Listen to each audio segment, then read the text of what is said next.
Hi guys, welcome to Tarna's kitchen.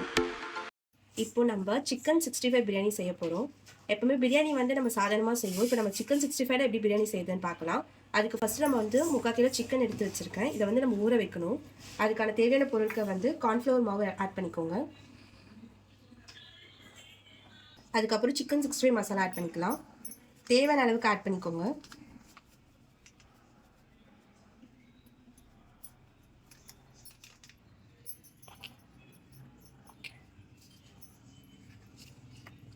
இதில் 1 spoon நான் கார மிளகாத்தூள் ஆட் பண்ணிக்கிறேன்.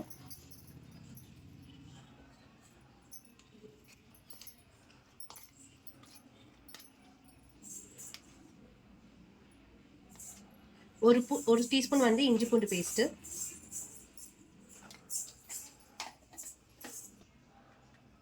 இதில் லைட்டாக நம்ம சால்ட் ஆட் பண்ணிக்கலாம். சால்ட் எதுக்கு லைட்டாக ஆட் பண்ணுறோன்னா, ஆல்ரெடி சிக்கன் 65 மசாலாவில் இருக்கும் உப்பு, அதனால் நம்ம லைட்டாக ஆட் பண்ணிக்கலாம். இப்போ இதை நம்ம நல்லா மேஷ் பண்ணிக்கலாம். எல்லா இடத்துலையும் பரவுற மாதிரி நல்லா பிசைஞ்சு எடுத்துக்கோங்க. இப்போ இந்த மாதிரி நல்லா எல்லாத்தையும் பிசைஞ்சு எல்லா இடத்துக்கும் பரவுற மாதிரி ஆக்கியாச்சு. இப்போ இதை ஒரு 1/2 ஹவர்லேருந்து ஒரு 3/4 ஹவர் வரைக்கும் நல்லா ஊற வைக்கணும். ஊற வச்சிங்கன்னா நல்லா இறங்கிடும், அந்த தண்ணி இறங்கும். அதனால நம்ம ஊற வைக்கலாம் நல்லா. இப்போ நம்ம குக்கரை வச்சுட்டு இப்போ நம்ம எண்ணெய் ஆட் பண்ணிக்கலாம்.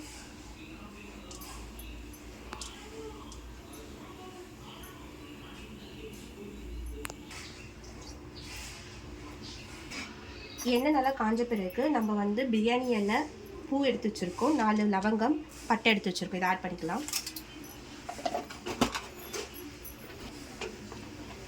அதுக்கப்புறம் பச்சை மிளகா 7 பச்சை மிளகா எடுத்து வச்சுருக்கேன், குட்டி குட்டியாக இருக்கனால. அது நீல வாக்கில் அரைஞ்சி வச்சுருக்கேன், அது போட்டு ஆட் பண்ணிக்கலாம். பச்சை மிளகா ஆட் பண்ணி நான் 4 வெங்காயத்தை நீல வாக்கில் கட் பண்ணி வச்சுருக்கேன், அதையும் ஆட் பண்ணிக்கலாம்.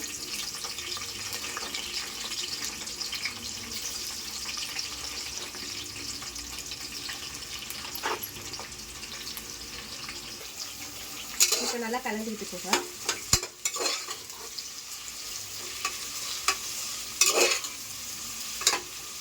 இப்போ வெங்காயம் பார்த்தீங்கன்னா நல்லா வதங்கிடுச்சு, ப்ரௌன் கலர் ஆகிடுச்சு, லைட்டாக கோல்டன் ப்ரௌன் கலரில். இந்த டைமில் நம்ம தக்காளியை நீல வாக்கில் அரைச்சி வச்சுருக்கேன். இது 4 தக்காளி அரைச்சி வச்சுருக்கேன், இதை ஆட் பண்ணிக்கலாம்.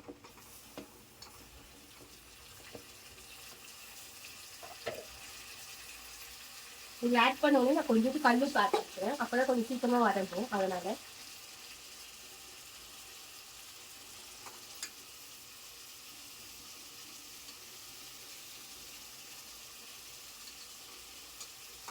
நல்லா கூடி வச்சுக்கோங்க.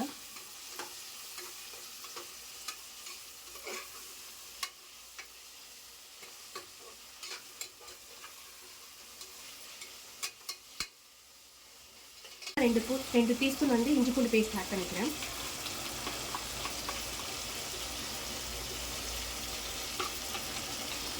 இப்போ இது நல்லா கூடி வச்சுக்கோங்க. இப்போ இஞ்சி பூண்டு பேஸ்ட் ஆட் பண்ண பிறகு கொஞ்சம் நேரம் நல்லா கிண்டி விடுங்க. ஏன்னா அடிக்கடி கிண்டி விடாமல் இருந்தோம்னா அடிப்பிடிக்க ஆரம்பிச்சிடும்.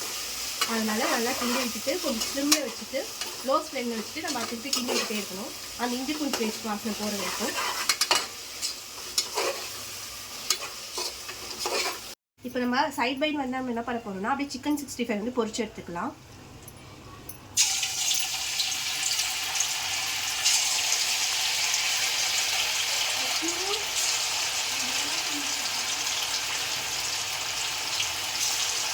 ரொம்ப டீப் ஃப்ரை பண்ணாமல் கொஞ்சம் லைட் டீப் ஃப்ரையாக பண்ணிக்கலாம். ஏன்னா ரொம்ப டீப் ஃப்ரை பண்ணோம்னா அது போட்ட உடனே ரொம்ப முறுமுறுன்னு இருக்கும் பிரியாணியில். அதனால் நம்ம லைட் டீப் ஃப்ரை பண்ணிவிட்டு அதுக்கப்புறம் ஆட் பண்ணிக்கலாம்.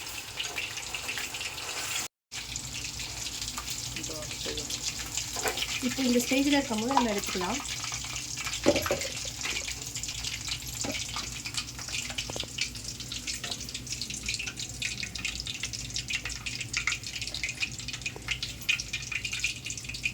இந்த மாதிரி எல்லாத்தையும் நம்ம பொரிச்சு எடுத்துக்கலாம். தேவையான மசாலாலாம் ஆட் பண்ணிக்கலாம். அதுக்கு ஃபஸ்ட்டு நான் 1 டீஸ்பூன் குழம்பு மிளகாத்தூள் ஆட் பண்ணிக்கிறேன்.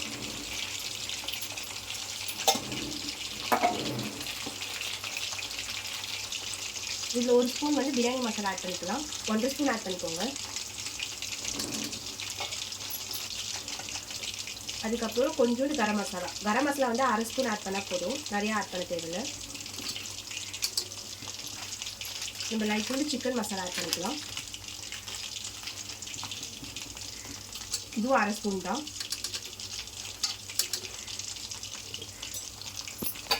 எல்லாத்தையும் ஆட் பண்ணிவிட்டு நம்ம ஒரு வாட்டி கிண்டி விட்டுக்கலாம்.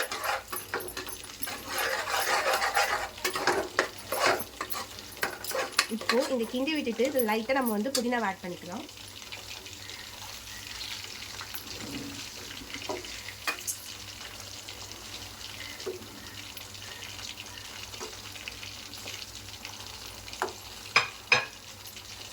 புதினா ஆட் பண்ணிட்டு நல்லா லோ ஃப்ளேம்லேயே இருக்கட்டும், நல்லா கிண்டி விட்டுக்கோங்க.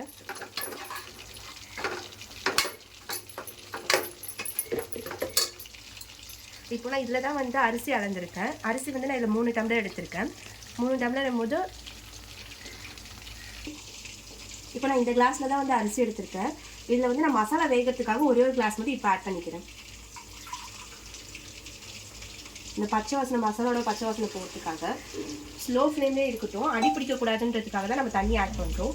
இல்லைன்னா நீங்கள் டேரெக்டாக அப்புறமா எப்போ அரிசி போட்டிங்களோ அப்படி கூட ஆட் பண்ணிக்கலாம். நான் வந்து அடி பிடிக்கக்கூடாதுன்னு சொல்லிட்டு ஃபஸ்ட்டு கொஞ்சம் தண்ணி மட்டும் ஆட் பண்ணிக்கிறேன், ஒரு கிளாஸ். இப்போ வந்து நான் அரிசியை வந்து ஒரு 2 டைம்ஸ் 3 டைம்ஸ் வாஷ் பண்ணி எடுத்து வச்சுருக்கேன், 2 to 3 டைம்ஸ். இப்போ வந்து நம்ம இது என்ன பண்ணலாம்னா ஆட் பண்ணிக்கலாம். நான் தண்ணி எடுத்து வச்சுருக்கேன், நீங்கள் ஊற வைக்க தேவையில்ல, அப்படியே போட்டால் தான் பிரியாணி அரிசி உடையாமல் இருக்கும்.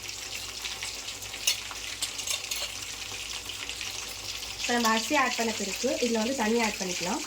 இப்போ நான் வந்து இந்த 3 கிளாஸ் எடுத்தனால நான் 4 தண்ணி வச்சுக்கிறேன், 4 தண்ணி கிளாஸ் தண்ணி வச்சுக்கிறேன். ஆல்ரெடி நம்ம 1 ஊற்றிக்கோ, இது 2 3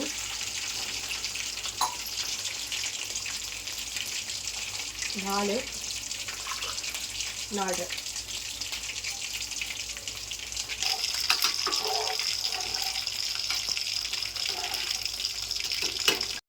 இப்போ நம்ம வந்து பொரிச்சு வச்சுருக்க சிக்கனை இதில் ஆட் பண்ணிக்கலாம்.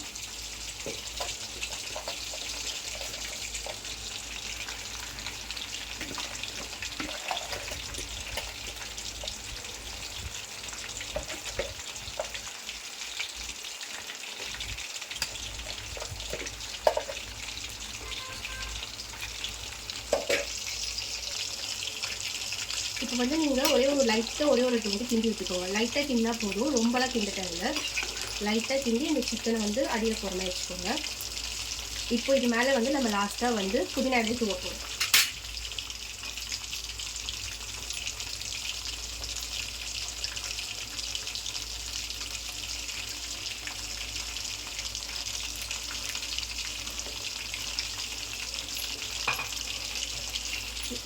இப்போ இதில் வந்து நம்ம 3/4 கிலோ அரிசிக்கு 3/4 கிலோ சிக்கன் போட்டிருக்கோம். இப்போ வந்து நம்ம இது மூடி வச்சு ஒரு 3 விசில் விட்டால் போதும். 3 விசில் விட்ட பிறகு பிரியாணி ரெடி ஆகிடும்.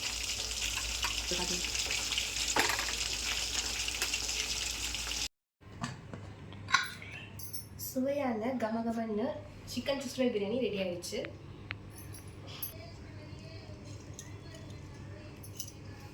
பார்த்தீங்களா, அந்த பீஸ்லாம் வந்து அப்படியே இருக்குது, எதுவுமே கரையில் எதுவுமே ஆகலை, அப்படியே இருக்குது. தேங்க்யூ ஃபார் வாட்சிங் தி வீடியோ. இந்த வீடியோ பிடிச்சிருந்ததுன்னா லைக் அண்ட் சப்ஸ்கிரைப் பண்ணுங்கள். மறக்காமல் பெல் ஐக்கானை கிளிக் பண்ணிக்கோங்க. அப்போ தான் நாங்கள் போடுற வீடியோஸ் உங்களுக்கு உடனே நோட்டிஃபிகேஷனாக